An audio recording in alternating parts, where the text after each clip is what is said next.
Minus பக்கங்கள். Hi friends, இது மாலிகாவின் கேளுங்க கதை கேளுங்க. மானஸ் எழுதிய இன்ப ஜீவிதம், அத்தியாயம் 75.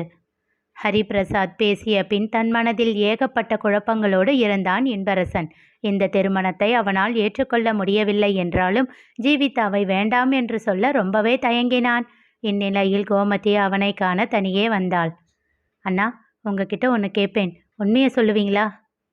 கேளுமா, உங்கள் மனசை தொட்டு சொல்லுங்க. இந்த கல்யாணம் ஒப்பந்த கல்யாணமாக மட்டும் இருக்கணும்னு நினைக்கிறீங்களா? சில நிமிடங்கள் தயங்கினான். பிறகு கூறினான், அப்படி எப்படிம்மா நான் நினைப்பேன்? அப்போது உங்களால் இந்த ரிலேஷன்ஷிப்பை பர்மனண்ட் ஆக்க முடியுமா? அவன் அமைதியாக இருந்தான். ஜீவா ரொம்ப நல்ல பொண்ணாண்ணா, உங்களால் முடிஞ்சால் அவள் மனசை மாற்ற பாருங்க. அவள் பேரண்ட்ஸ், அவங்கள பற்றி யோசிக்காதீங்க. நீங்கள் 2 பேரும் சந்தோஷமாக இருந்தாலே அவங்க மனசு மாறிடும். எனக்கு தெரியலாமா, ஆனால் ஜீவாவை விட்டு கொடுக்கவும் மனசு இல்லை.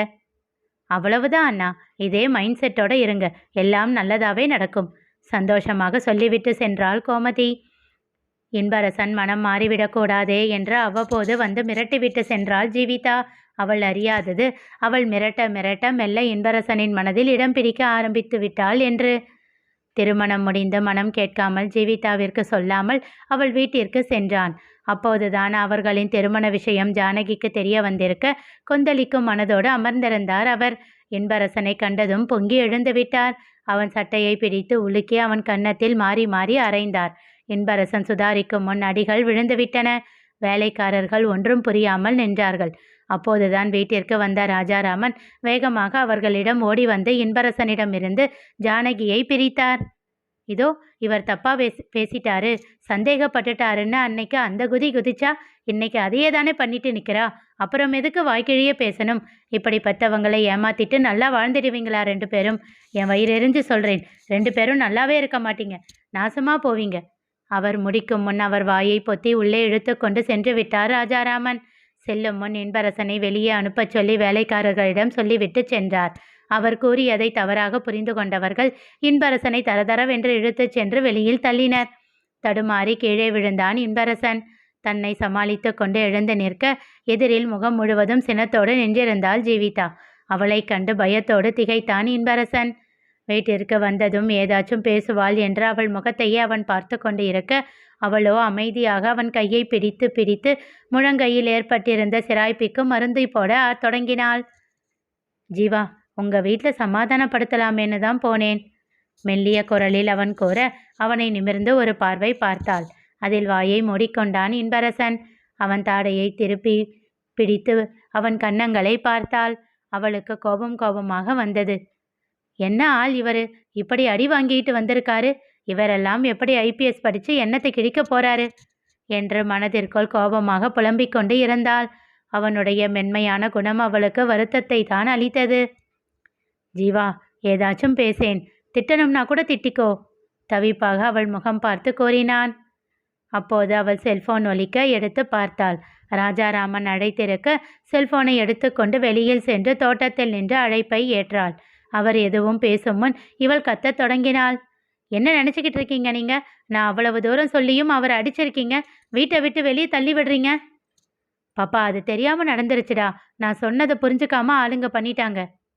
ஓஹோ, அவங்க தான் கன்னத்திலையும் மறைஞ்சாங்களா? ஒரு நிமிஷம் நான் சொல்கிறத கேளுமா. பேசாதீங்க, எதுவுமே பேசாதீங்க, பயங்கர கோபத்தில் இருக்கேன் நான். உங்ககிட்ட அவ்வளவு தூரம் சொன்னதுக்கப்புறமும் இப்படி பண்ணியிருக்கீங்கல்ல, என்ன மனுஷன் நீங்கள்? அன்னைக்கும் என்ன நம்பாம தானே அவரை போலீஸ் ஸ்டேஷனில் வச்சிங்க. அதுக்கப்புறம் என்ன நடந்ததுன்னு சொன்னப்பவும் என்ன நீங்கள் நம்பலை இல்லை? இப்போவும் நான் அவரை விரும்பி தான் கல்யாணம் பண்ணியிருக்கேன், அவர் கூட வாழ போகிறேன்னு நினச்சி தானே இப்படி பண்ணீங்க. கடைசி வரைக்கும் என்னை நம்பவே மாட்டீங்கல்ல. இனிமேல் என்னைக்கும் உங்கள் முகத்தில் முழிக்கவே மாட்டேன். அவரை விட்டு வந்ததுக்கப்புறமும் உங்கள் வீட்டு வாசப்படி மிதிக்க மாட்டேன். யாராச்சும் கேட்டால் என் பொண்ணு செத்துட்டான்னு சொல்லிடுங்க. ப்ளீஸ் ஜீவா, நான் சொல்கிறது ஒரு நிமிஷம் கேளு. அவர் சொல்லி கொண்டிருக்கும் போதே அவரை பேச விடாமல் அழைப்பை துண்டித்து விட்டாள். ஒரு புயலை போல் வீட்டிற்குள் நுழைந்தவள் தன் செல்போனை அவசரமாக பிரித்து உள்ளே இருந்த சிம் கார்டை கோபத்தோடு உடைத்து போட்டாள். என்ன பண்ற ஜீவா என்று பதறிக்கொண்டு வந்த இன்பரசனை முடியும் மட்டும் முறைத்தாள். எனக்கு வேற நம்பர் வாங்கி கொடுங்க.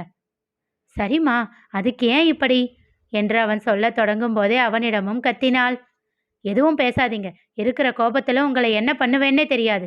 உங்களால வேற நம்பர் வாங்கி கொடுக்க முடியுமா, முடியாதா? வாங்கி தரேம்மா. அவன் வேறு எதுவும் பேசும் முன்பே வேகமாக அறைக்குள் சென்று அமர்ந்து கொண்டாள். அவள் மனம் சமாதானம் அடையாமல் கொதித்து கொண்டு இருந்தது. சிறிது நேரத்தில் தட்டில் உணவோடு அங்கே வந்தான் இன்பரசன். அவளின் எதிரே ஒரு நாற்காலியை இழுத்து போட்டு அமர்ந்து அவளிடம் தட்டை நீட்டினான். சாப்பிடு. எனக்கு வேண்டாம். முகத்தை திருப்பிக் கொண்டாள். சொன்னா கேட்கணும். கோபத்தை சாப்பாட்டுல காட்டக்கூடாது என்று விட்டு ஒரு வாய் எடுத்து அவளுக்கு ஊட்டினான். அமைதியாக அவன் முகத்தை பார்த்தவாறு வாங்கி கொண்டாள்.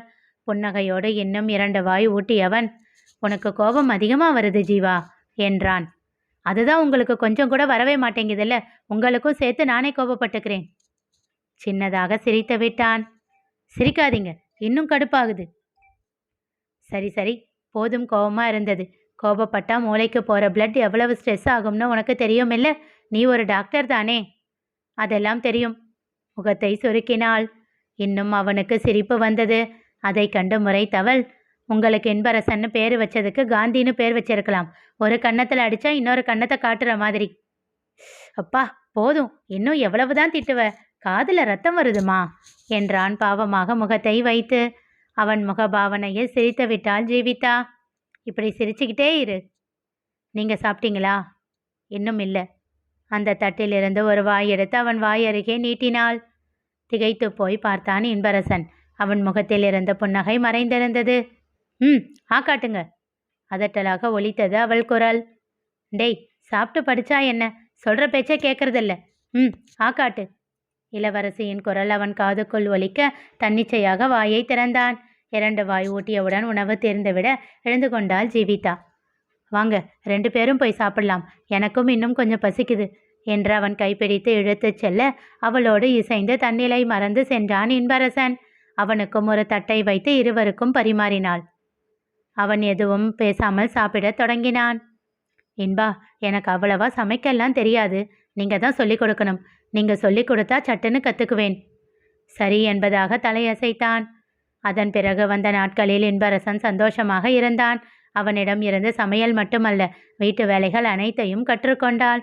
அவனை பார்த்து பார்த்து கவனித்து கொண்டாள். இருவருக்குள்ளும் நல்ல நட்பு உருவாகி இருந்தது. அவனுடைய பெற்றோரின் அறையில் அவள் தங்கிக் கொள்ள இவன் தன்னுடைய அறையிலேயே தங்கினான். அவள் அவனிடம் எல்லையை தாண்டி பழகாத போதும் இன்பரசனால் அப்படி இருக்க முடியவில்லை. அவளுடைய அக்கறையிலும் அதட்டிலும் அவனுக்காக அவள் பார்த்து பார்த்து செய்யும் ஒவ்வொன்றிலும் தன்னை தொலைத்து கொண்டிருந்தான். அவள் மேல் நேசம் பெருகி இருந்தாலும் அவளிடம் காட்டாமல் மறைத்து வைத்தான். அவளுடைய படிப்பு முடிந்ததும் அரசாங்க மருத்துவராக பணியாற்றுவதற்கான தேர்வுக்கு அவளை தயார் செய்து அதனை எழுத வைத்தான். அவன் முயற்சி வெற்றி அடைந்ததைப் போல் திருச்சி அருகே லால்குடி அரசு மருத்துவமனையில் அவளுக்கு போஸ்டிங் கிடைத்தது. இருவரும் மகிழ்ச்சி அடைந்தார்கள். வெளியில் இருவரும் தங்கள் மகிழ்ச்சியை காட்டிக்கொண்டாலும் உள்ளுக்குள் வேதனையோடு இருந்தனர். அவளை தன்னிடமே வைத்து கொள்ள என்ன செய்யலாம் என்று அவன் யோசித்து கொண்டிருக்க, IPS படிக்க எப்படி அவனை சம்மதிக்க வைப்பது என்ற யோசனையில் அவள் மூழ்கினாள். நிகழ்ந்தது என்ன தெரிந்து கொள்ள தொடர்ந்து கேளுங்க. கதை கேளுங்க. மீண்டும் சந்திப்போம்.